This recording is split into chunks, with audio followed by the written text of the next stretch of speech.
Case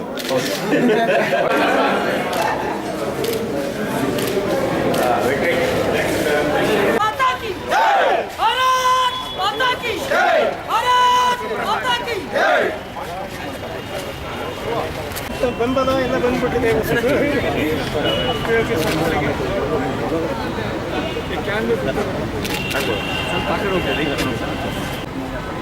ಆಗ್ನೇಯ ಪದವೀಧರ ಕ್ಷೇತ್ರದಿಂದ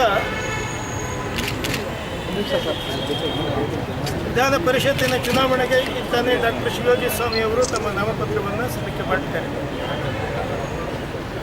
ಕಳೆದ 3 ಅವಧಿಗಳಿಂದ ವಿಧಾನ ಪರಿಷತ್ತಿನಲ್ಲಿ ಅವರು ಪದವೀಧರ ಕ್ಷೇತ್ರದ ಚುನಾಯಿತ ಅಭ್ಯರ್ಥಿಯಾಗಿ ನಿಂತು ಬಹಳ ಸಮರ್ಥವಾಗಿ ಕಾರ್ಯವನ್ನು ನಿರ್ವಹಣೆ ಮಾಡಿದ್ದಾರೆ. ಕಳೆದ ಅವಧಿಯಲ್ಲಿ ಶಾಸಕಾಂಗ ಪಕ್ಷದ ನಾಯಕರಾಗಿ ನಮಗೆಲ್ಲರಿಗೂ ಕೂಡ ನಾಯಕರೇ ಆಗಿದ್ದರು. ಎಲ್ಲರನ್ನೂ ಕೂಡ ಅವರು ಬಹಳ ಮುಖ್ಯ ಸಚೇತಕರಾಗಿ ಎಲ್ಲರನ್ನೂ ಕೂಡ ಬಹಳ ಜಾಗೃತವಾಗಿ ಇಟ್ಟಿರ್ತಕ್ಕಂಥ ಕೆಲಸವನ್ನು ಬಹಳ ನಿರಂತರವಾಗಿ ಮಾಡಿದ್ದಾರೆ. ಮತದಾರರು ಅತಿ ದೊಡ್ಡ ಸಂಖ್ಯೆಯಲ್ಲಿ ಬಂದು ಶಿವಾಜಿ ಸ್ವಾಮಿ ಅವರಿಗೆ ಬೆಂಬಲಿಸ್ತಾರೆ. ಅವರನ್ನು ಗೆಲ್ಲಿಸಬೇಕು ಅಂತನ್ನುವಂಥ ಒಂದು ವಿನಂತಿಯನ್ನು ಕೂಡ ನಾನು ಈ ಸಂದರ್ಭದಲ್ಲಿ ಮಾಡಿಕೊಳ್ತೇನೆ. ಎಲ್ಲರ ಪರವಾಗಿ ಡಾಕ್ಟರ್ ಶಿವಾಜಿ ಸ್ವಾಮಿ ಅವರಿಗೆ ನಾನು ಶುಭವನ್ನು ಹಾರೈಸಿ 3ನೇ ಬಾರಿ ಅವರು ಗೆದ್ದು ಬರಲಿ ಅಂತ ಹೇಳಿ ಕೂಡ ಮತ್ತೆ ಬಿಜೆಪಿಯ ಸರ್ಕಾರ ಸ್ಥಾಪನೆ ಆಗೇ ಆಗುತ್ತೆ ಅನ್ನೋ ನಂಬಿಕೆ ನಮಗೆಲ್ಲರಿಗೂ ಇದೆ. ಎಲ್ಲ ಕಾರ್ಯಕರ್ತರು ಕೂಡ ಬಹಳ ಹುರುಪಿನಿಂದ ಬಂದಿದ್ದಾರೆ.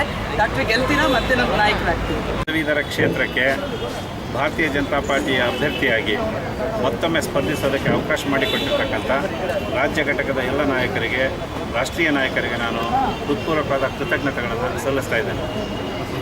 1972ರಿಂದ ಈ ಆಗ್ನೇಯ ಪದವೀಧರ ಕ್ಷೇತ್ರ ನಿರಂತರವಾಗಿ ಭಾರತೀಯ ಜನಸಂಘ ಮತ್ತು ಭಾರತೀಯ ಜನತಾ ಪಾರ್ಟಿಯ ಪ್ರತಿನಿಧಿಸಿರ್ತಕ್ಕಂಥ ಕ್ಷೇತ್ರ ಆಗಿದೆ.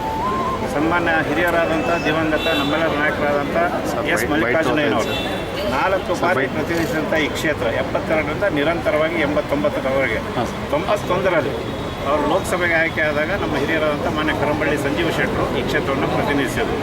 96ರಲ್ಲಿ ಅವರಿಗೆ ಅನಾರೋಗ್ಯದ ನಿಮಿತ್ತ ಮೊದಲ ಬಾರಿಗೆ ಅವಕಾಶ ಕೊಟ್ಟಾಗ ಮತ್ತೊಮ್ಮೆ ನನಗೆ ಈ ಒಂದು ಕ್ಷೇತ್ರದೊಳಗೆ ಭಾರತೀಯ ಜನತಾ ಪಾರ್ಟಿಯಲ್ಲಿ ಗೆಲ್ಲೋದಕ್ಕೆ ಸಾಧ್ಯ ಆಗಿತ್ತು. 2002ರಲ್ಲಿ ಅಲ್ಪ ಮತಗಳ ಅಂತರದಲ್ಲಿ ಈ ಕ್ಷೇತ್ರವನ್ನು ಕಳ್ಕೊಂಡಿದ್ದು 2008ರೊಳಗೆ ಮತ್ತೊಮ್ಮೆ ಈ ಕ್ಷೇತ್ರವನ್ನು ಭಾರತೀಯ ಜನತಾ ಪಾರ್ಟಿ ಎಲ್ಲ ಕಾರ್ಯಕರ್ತರ ಪರಿಶ್ರಮ, ಮತದಾರರ ಆಶೀರ್ವಾದದಿಂದಾಗಿ ಮತ್ತೊಮ್ಮೆ ಬಹುದೊಡ್ಡ ಅಂತರದೊಳಗೆ ಈ ಒಂದು ಕ್ಷೇತ್ರವನ್ನು ವಾಪಸ್ ಪಡೆಯೋಕ್ಕೆ ಸಾಧ್ಯ ಆಗಿದೆ. ಚುನಾವಣೆಯಲ್ಲಿ 100ಕ್ಕೆ 100 ಭಾಗ ಭಾರತೀಯ ಜನತಾ ಪಕ್ಷದ ಅಭ್ಯರ್ಥಿಗಳಾದ ಡಾಕ್ಟರ್ ಶಿವಸ್ವಾಮಿ ಅವರು ಮತ್ತು ನೀಲೇನವರು ಇಬ್ಬರು ಜಯಗಳಿಸಿದ್ದಾರೆ.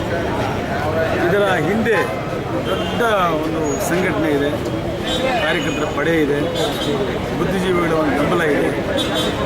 ಸುಶಿಕ್ಷಿತರ ಮತ್ತು ಏನಿವತ್ತು ನಮ್ಮೆಲ್ಲ ವಿದ್ಯಾವಂತರ ಒಂದು ವ್ಯವಸ್ಥೆಯಲ್ಲಿ ನರೇಂದ್ರ ಮೋದಿ ಅವರು ನೋಡಿ ಈ ದೇಶ ಕಟ್ಟಬೇಕು ಅನ್ನೋ ಹಂಬಲ ಅವನ್ನೆಲ್ಲ ಕಾಣ್ತಾರೆ.